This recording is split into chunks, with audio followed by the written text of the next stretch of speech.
எல்லா புகழும் இறைவன் ஒருவனுக்கு. அந்த இறைவனுடைய சாந்தியும் சமாதானமும் நம் அனைவர்கள் மீதும் என்றும் உண்டாகட்டுமா. கண்ணியத்திற்கும் மரியாதைக்கும் உரிய அருமை சகோதர சகோதரிகளை, வாலிப தோழர்களை,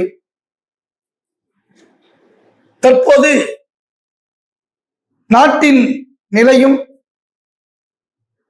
நமது சூழ்நிலைகளும் எவ்வாறு இருக்கிறது என்பதை நாம் தொடர்ந்து பார்த்து கொண்டும் கண்காணித்துக் கொண்டும் தான் என்ன செய்கிறோம் இருக்கிறோம்.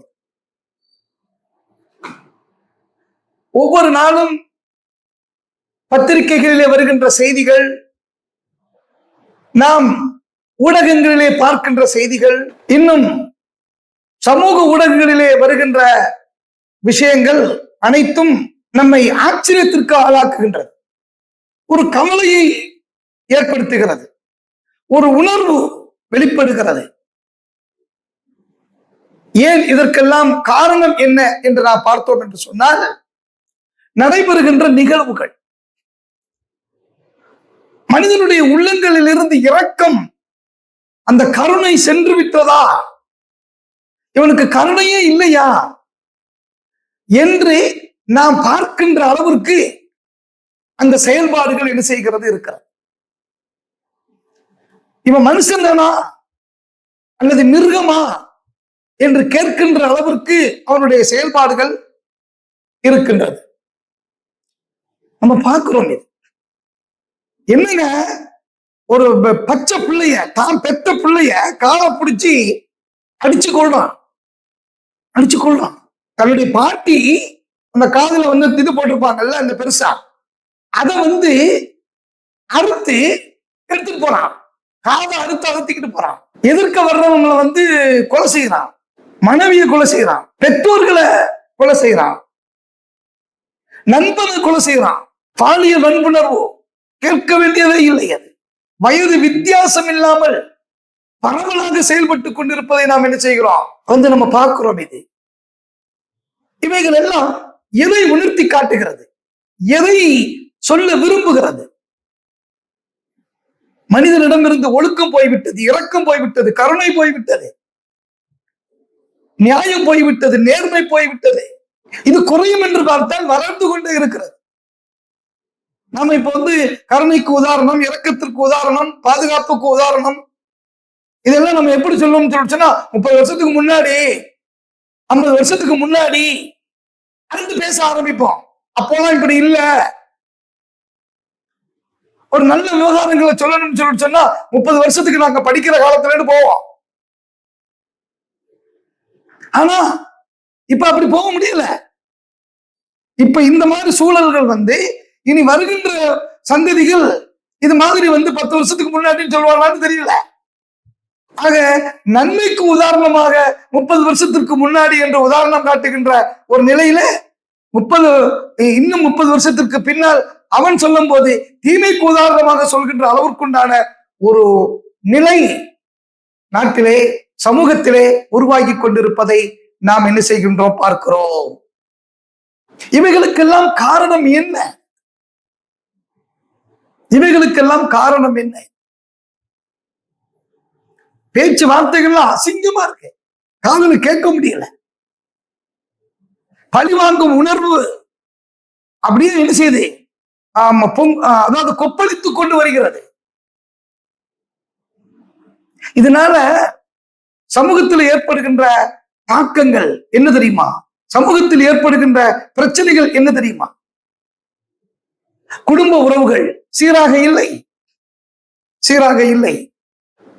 ஒரு மகனுக்கு, குழந்தைகளுக்கு பெற்றோர்கள் மீது நம்பிக்கை இல்லை, பெற்றோர்களுக்கு குழந்தையின் மீது நம்பிக்கை இல்லை. ஒரு முதலாளிக்கு தொழிலாளி மீது நம்பிக்கை இல்லை, ஒரு தொழிலாளிக்கு முதலாளியின் மீது நம்பிக்கை இல்லை. எல்லாம் ஒரு சந்தேக நிலை கொண்டே செயல்படுகின்ற ஒரு சூழல் உருவாகிவிட்டது. கொலையும் கொள்ளையும் கற்பழிப்பும் சர்வசாதாரணமாக மாறிவிட்டது. என்ன காரணம்? இதற்கெல்லாம் அடிப்படை காரணம் தான் என்ன என்று நான் பார்த்தோம் என்று சொன்னால், அடித்து சொல்லலாம், உறுதியாக சொல்லலாம், உண்மையாக சொல்லலாம். மதுவும் போதையும் தான் இதற்கு காரணம். மதுவும் போதையும் தான் இதற்கு காரணம். ஒவ்வொரு நிகழ்வுகளுக்கு பின்னாலும் இந்த மதுவும் போதையும் காரணமாக இருக்கும். அது பள்ளிக்கூடங்களிலே நடக்கின்ற வயலன்ஸ் எப்படி நடக்குது? இந்த போதை தான்.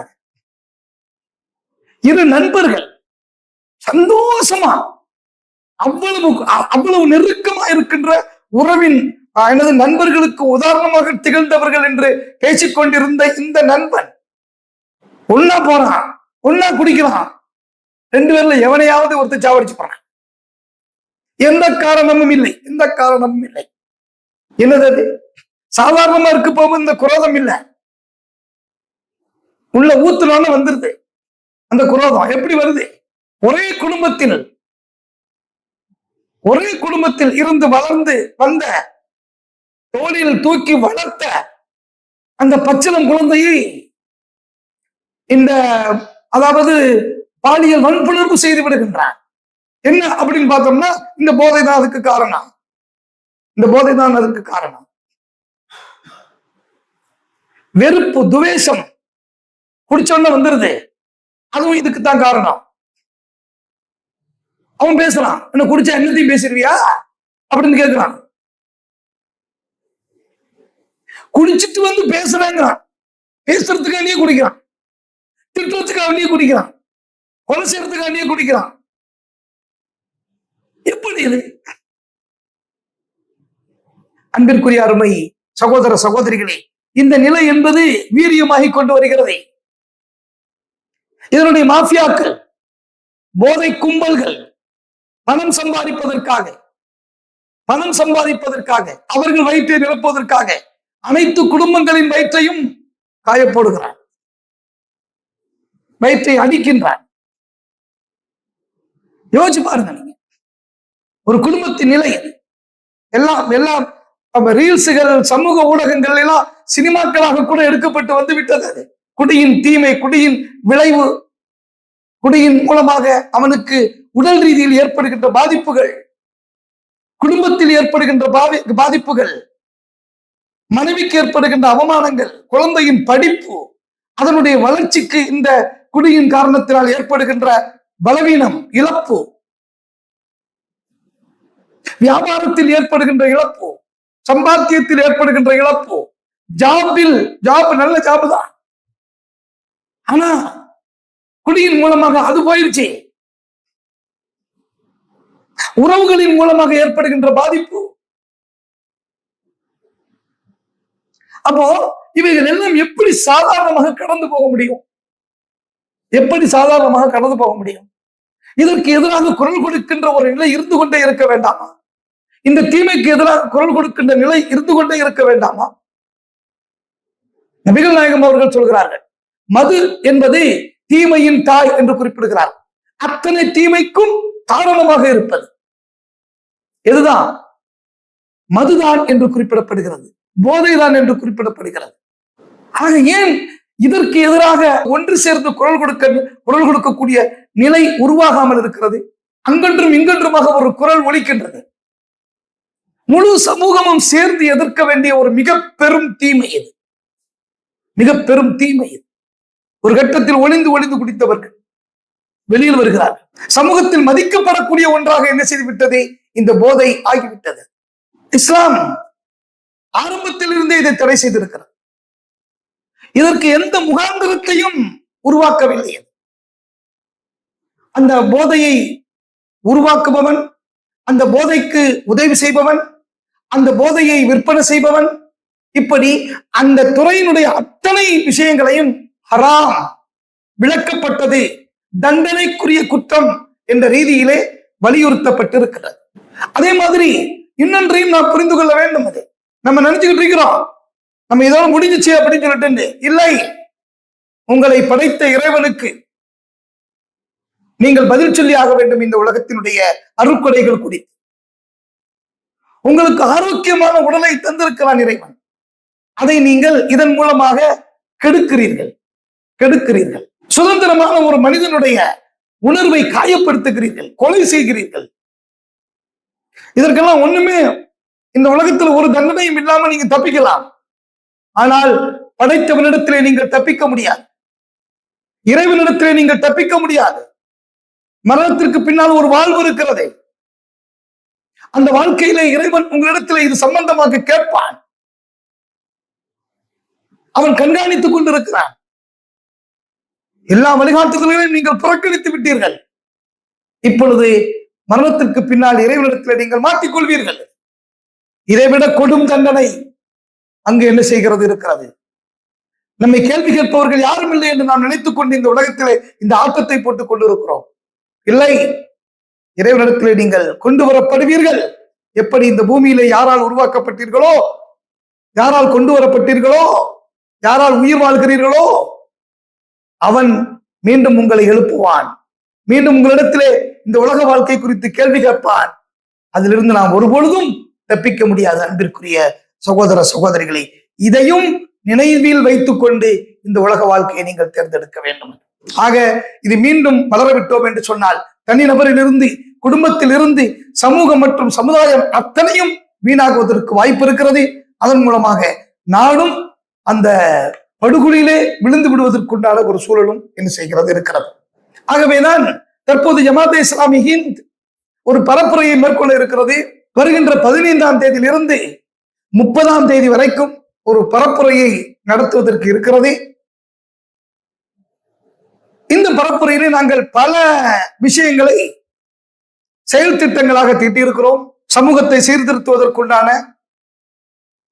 மாணவ இளம் சிறார்களுக்குண்டான விழிப்புணர்வு அம்சங்கள், குடியை விடாத அளவிற்குண்டான ஒரு அடிக்டாக இருக்கக்கூடியவர்களை அதிலிருந்து மீட்டுக் கொண்டு வருவதற்குண்டான மையங்களுக்கு அழைத்து சென்று அவர்களை சீர்திருத்தம் செய்வதற்குண்டான முயற்சிகள், இந்த தீமைக்கு எதிரான தொடர் பிரச்சாரங்கள், இதனால் பாதிக்கப்பட்ட குடும்பங்களின் நிலை குறித்த சில விஷயங்களை நாம் புரிந்து கொண்டு அதற்குண்டான நிவாரணங்கள், இவைகள் எல்லாம் தொடர்ந்து செய்யக்கூடிய ஒரு நிலை என்ன செய்கிறது, ஏற்படுகிறது.